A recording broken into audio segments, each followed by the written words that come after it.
Hello, I'm Doug, and this is the Taste and Sensibility channel. And today on wine tasting number 18, we're looking and comparing to Malbecs from different parts of the world.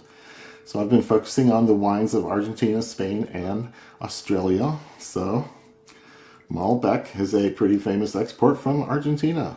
And I have a Catena here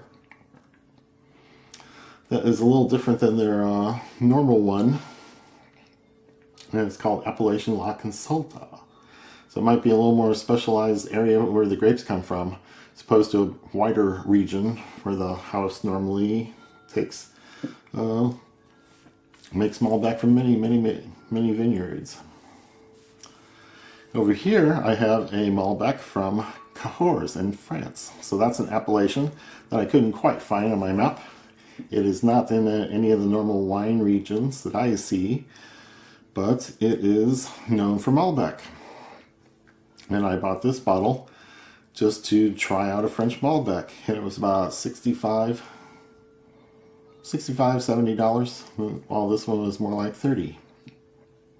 So twice the price for the French one, and we're just going to find out if they are that different in taste or style, or are they growing in such different places that the wines are fairly different. So let's find out.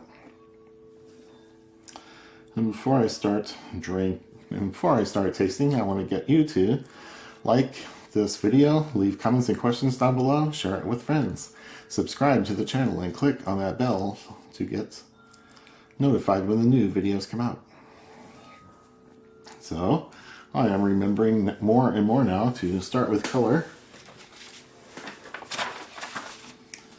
And I'm going to lay down the Argentine Malbec and look at it, and I'm seeing mostly a deep ruby, a little lighter around the edges. I can't see through most of it. I can see through some at the edges. So it's a little paler, a little pink or garnety around the edges, but the middle of it's fairly deep ruby. Maybe that's just a medium. And then the French Malbec from Cahors. Pardon my French, never do French pronunciations right. And I'm seeing about the same sort of color range in this one. The middle of it's fairly dark and deep, and the edges are a little more pink or garnety, less intense. And this one's probably darker. I can't see as much at the edges as I can with the Argentine. Guess we move on to Aroma.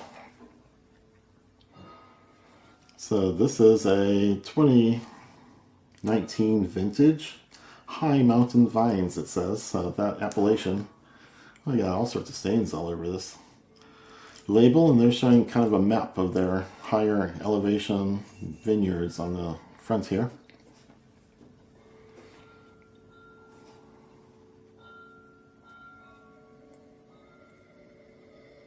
So it's berries of some kind. Deciding if they're more black and blue or if they're more red. I'd say it's a mixture. I'm getting some blackberry, blueberry stuff, along with some strawberry. And an outdoorsy sort of vibe. Smells like the outside. So the fruit is pretty rich smelling.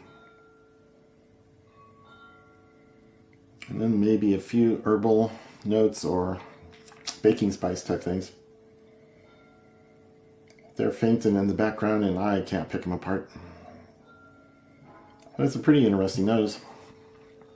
And now, oh, nice ring over on the French side. This is called Cuvée 6666.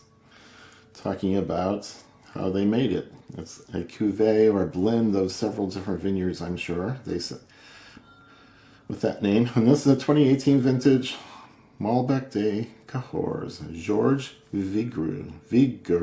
Okay, too many vowels there to pronounce it right. But that's the producer. Nope, Chateau de Oh no, can't say that either. So there might be a bullet. Yeah, I don't know.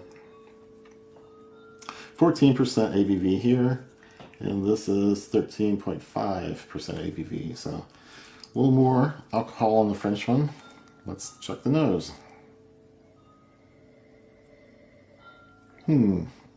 I'd say the fruits are a little more muted on the nose. They're still in that blackberry blueberry family. Might be a little more tartness, like a strawberry, a raspberry. Maybe not quite ripe. So same sort of fruit palette, but a little more muted, a little more tart. And I can't really say anything about the herbal. Yeah, there's something in there. Something herbal, something hinting at baking spices. A nutmeg. Super faint clove, super faint allspice or something like that. Okay, so very similar, just small differences. So let's taste.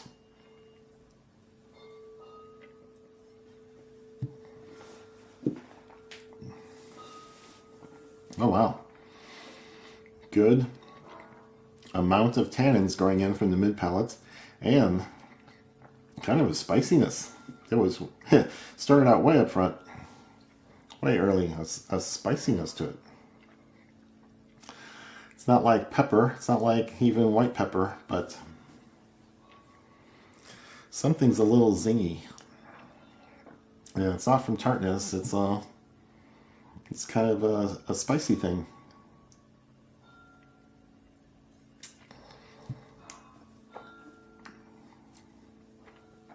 I'm not really picking up acidity as a separate characteristic. It's all blended in, melded in, integrated. And the tannins are a feature that do go on independently of all the other flavors. So it's a very fine, fuzzy tannin kind of feel from mid palate on, all over my tongue, maybe on the roof of my mouth. I'm feeling it in different places.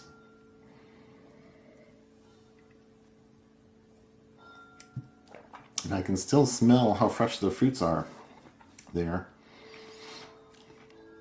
I'd say blackberry. It's the loudest thing on the palate.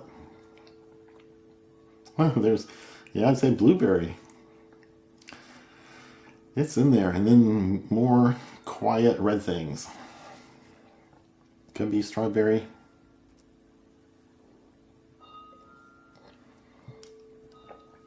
And maybe I'm getting a little tartness now, a little acidity. As I'm looking for red fruits and scrounging around for those flavors, I'm noticing the tartness from the acidity. So it's not a big bright thing, it's just one of the notes. And really well integrated, really, really tasty. So I'm liking this. This would be a good red for steak or other hearty proteins like that. So, yep, that's wonderful.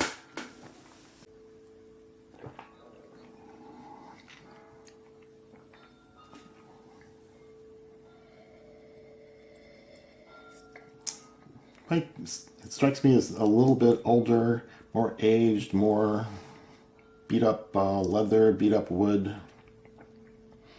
Just a touch more of those kinds of notes. They're really faint over here and they're a little louder here. Okay, taste.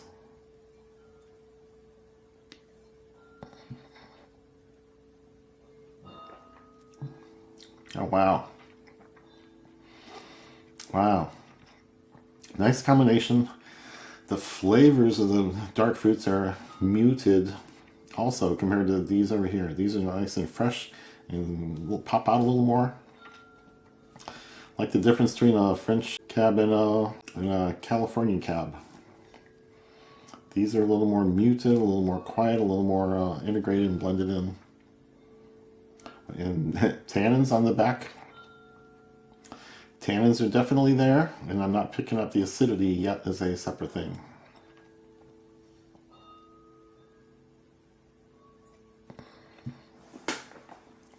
I thought maybe this smelled a little more tart than the Argentina Malbec, but I'm not sure that's happening on the palate. Yeah, the tannins are definitely growing in from the mid-palate on. Okay, there is an acidity, there is a tartness. There is a brightness to it that's a little louder than it was over here. So all the parts are there, they're just arranged different ways. They're very similar.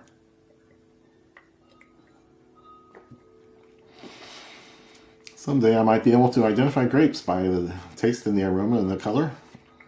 So I'm liking all the Argentine Malbecs I have.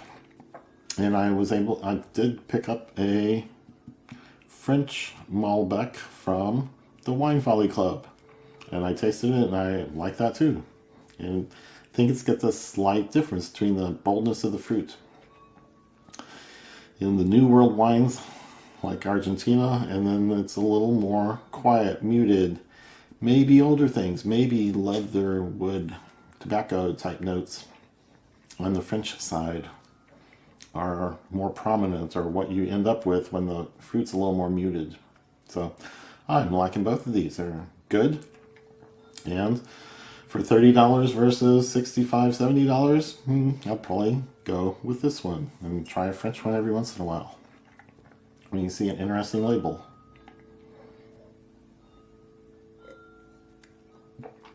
And I'm picking up, not so much on the palate, but on the effect, the 13.5% or 14% ABV. It is a pretty good slug, so don't drink them too fast. So I would say both of these are thumbs up, and it's an interesting comparison where you get to see where the growing region, how the growing region affects the overall aroma and flavors. This one's a little more subtle and nuanced, and this one's a little bigger and bolder. So that's my story, and I'm sticking to it. And the wine verse today is from Joel 2. The threshing floors shall be full of grain. The vats shall overflow with wine and oil. So, only one more video that I'm planning in this series in December. So, come back for that. And Merry Christmas.